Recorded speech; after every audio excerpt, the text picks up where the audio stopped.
Hello parents, कैसे हैं आप सब। मैं डॉक्टर दीपक चतुर्वेदी, आपके बच्चों का डॉक्टर भोपाल से आज आपसे डिस्कस करने वाला हूं। क्या आपके बच्चे के शरीर में बार बार या अचानक से सूजन हो रही है? अगर ये सूजन फेस से आ रही है तो ये नेफ्रोटिक सिंड्रोम की ओर इंडिकेट कर रही है। तो फ्रेंड्स, ये नेफ्रोटिक सिंड्रोम क्या कहलाता है? सो फ्रेंड्स, ये मैं आपको बताऊंगा कि इसमें कुछ इंपॉर्टेंट फीचर्स होते हैं।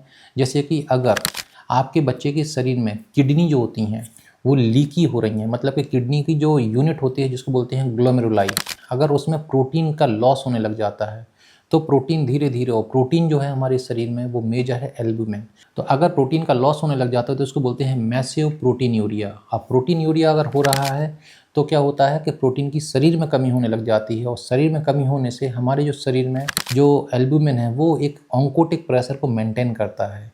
अगर वो लॉस हो गया तो जो सेल्स या टिश्यू में जो पानी है वो धीरे धीरे बाहर आने लग जाता है। तो इस कारण से हमारे शरीर में या बच्चे के शरीर में इडीमा होने लग जाता है, मतलब पानी का एक्यूमुलेशन होने लग जाता है। साथ में ये भी देखा गया है कि ऐसे बच्चों में जो लिवर है वो बीटा 2 लाइपोप्रोटीन का सिंथेसिस ज़्यादा करने लग जाते हैं।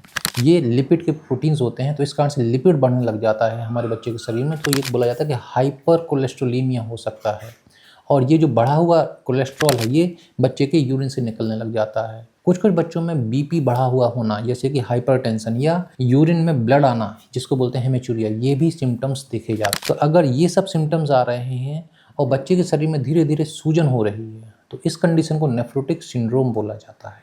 दोस्तों, नेफ्रोटिक सिंड्रोम को हम लोग दो प्रकार से डिवाइड करते हैं। एक तो होता है प्राइमरी या इडियोपैथिक, मतलब जिसका कोई ऐसा कोई कारण नहीं है, किडनी अचानक से प्रोटीन को लीक करने लगी और नेफ्रोटिक सिंड्रोम हो गया। एक होता है जिसमें कारण है जिसको बोलते हैं सेकेंडरी, जिसमें अमाइलोइडोसिस बोला जाता है, पोस्ट ग्लोमेरुलोनेफ्राइटिस, मतलब कि अगर इन्फेक्शन हुआ है किडनी के लेवल पे, कभी कभी हेपेटाइटिस के बाद भी देखा गया है, कभी कभी वस्कुलाइटिस हो जाता है बच्चों में, या एसएलई सिस्टेमिक लूपस एरिथेमेटस में भी ये समस्या होने लग जाती है। तो हम लोग सेकेंडरी कॉजेज इसको बोलते हैं। अब फ्रेंड्स, इसको पहचानेंगे कैसे?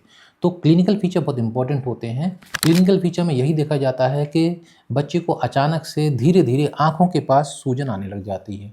ये सूजन पहले तो आँखों के पास रहती है, फिर धीरे धीरे ये नीचे की ओर बढ़ती है, मतलब पूरे शरीर में फैलने लग जाती है। और जहाँ सूजन आ रही है तो आप जब दबाओगे बच्चे के हाथ के पास या पैर के पास या जहाँ कहीं हड्डी है, तो वो जो दबाने पे क्या होता है कि वहाँ पे पिटिंग इडीमा डेवलप होता है। अगर हमने इस कंडीशन को यहीं समझ लिया, डॉक्टर से मिल लिया, डॉक्टर ने ठीक कर लिया तो ठीक है। लेकिन अगर यही पानी का एक्यूमुलेशन या पानी का भराव बच्चे के शरीर में मान के चलो फेफड़ों में हो गया तो हाइड्रोथोरेक्स बोलने लग जाते हैं। अगर यही पेट में हो गया तो इसको एसाइटिस बोलने लग जाते हैं। तो धीरे, और यही इडीमा अगर बहुत ज़्यादा फैल गया तो इसको बोलते हैं मैसिव इडीमा बच्चे के डेवलप होने लग जाता है। बच्चे के शरीर में कोलेस्ट्रॉल के बढ़ने से बच्चे को अन्य प्रकार की समस्या होने लग जाती हैं। बच्चे का बीपी बढ़ने लग जाता है। कभी कभी होता है, सभी बच्चों में ये बीपी नहीं बढ़ता है। और इम्पॉर्टेंट चीज़ कि बच्चे में मसल वेस्टिंग होने लग जाती है, क्योंकि प्रोटीन का लॉस हो रहा है और मसल्स में क्या चाहिए? प्रोटीन चाहिए। और ऐसे बच्चे जो रहते हैं ये इम्यून कंप्रोमाइज हो जाते हैं, मतलब कि ये बहुत प्रोन होते हैं किसी भी प्रकार के इन्फेक्शन के लिए। तो फ्रेंड्स, अब इसमें करना क्या है? तो करने के लिए हमें इम्पोर्टेंट ये होता है कि डॉक्टर के पास जाना है। डॉक्टर कुछ जांचें करा के देखते हैं, जैसे कि अगर डॉक्टर ने देखा कि बच्चे को इस प्रकार की समस्या है तो बच्चा के लिए डॉक्टर जो रहते हैं वो यूरिन की जांच कराते हैं, जिसको बोलते हैं यूरिन एनालिसिस। तो यूरिन एनालिसिस में प्रोटीन यूरिया 3+ से 4+ तक देखा जाता है। बच्चे के यूरिन में कास्ट आते हैं, हाइलाइन या ग्रेनुलर कास्ट बोला जाता है। बच्चे के जो यूरिन है उसमें कोलेस्ट्रॉल का लॉस हो रहा है।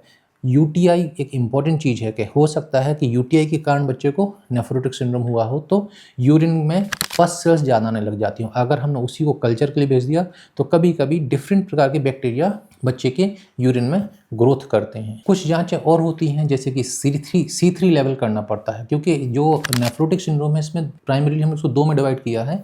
तो जो इडियोपैथिक है उसमें C3 नॉर्मल होता है। इसके बाद ASO टाइटर भी देखा जाता है, एंटी स्टेप्टोलाइसिन ओ टाइटर। ये भी इंपॉर्टेंट क्राइटेरिया है कि इन्फेक्टिव एटियोलॉजी है या क्या है। अगर नॉर्मल है तो कोई ऐसी समस्या नहीं होती है और कुछ दवाइयों से बच्चे ठीक हो जाते हैं। इसके बाद हाइपरटेंशन को हमें देखना है कि बच्चे को हाइपरटेंशन तो नहीं है। अब आते हैं हम लोग मैनेजमेंट पे। सो फ्रेंड्स, इसका मैनेजमेंट बहुत आसान सा है। आपको अगर प्रोटीन का लॉस हो रहा है तो बच्चे को हाई प्रोटीन डाइट देनी है। सॉल्ट रिस्ट्रिक्शन इसमें बहुत ज़रूरी है, क्योंकि बच्चे को जो ऐसे बच्चे होते हैं उसमें एडीएच या एंटी डायोटिक हार्मोन का सीक्रेशन होने लग जाता है, तो सोडियम बढ़ने लग जाता है। तो सोडियम रिस्ट्रिक्शन करना, सोडियम रिस्ट्रिक्शन मतलब कि ऐसा नहीं कि हमें बच्चे को एकदम से ही नमक नहीं देना, जितना खाना बनाते समय जो नमक डाल दिए वो डाल दिए, बट ऊपर से एडेड सॉल्ट नहीं देना होता। इसके बाद अगर आपने इन्फेक्टिव ईटियोलॉजी को रूल आउट कर लिया है तो ऐसे बच्चों को हम लोग स्टेरॉयड देते हैं, और 90% जो कैटेगरी है इडियोपैथिक वाले, ये इससे रेस्पॉन्स भी कर जाते हैं। इसमें जनरली प्रेडनिसोलोन नाम की एक दवाई आती है जिसको स्टेरॉयड बोले जाते हैं। इसको प्रॉपर ड्यूरेशन और कोर्स में दिया जाता है, जिससे बच्चे ठीक हो जाते हैं। फ्रेंड्स, इसमें पेरेंट एजुकेशन बहुत इंपॉर्टेंट है। फ्रस्ट्रेट नहीं होना है। अगर इस प्रकार की कोई समस्या हो ही गई है तो ये ठीक हो जाती है।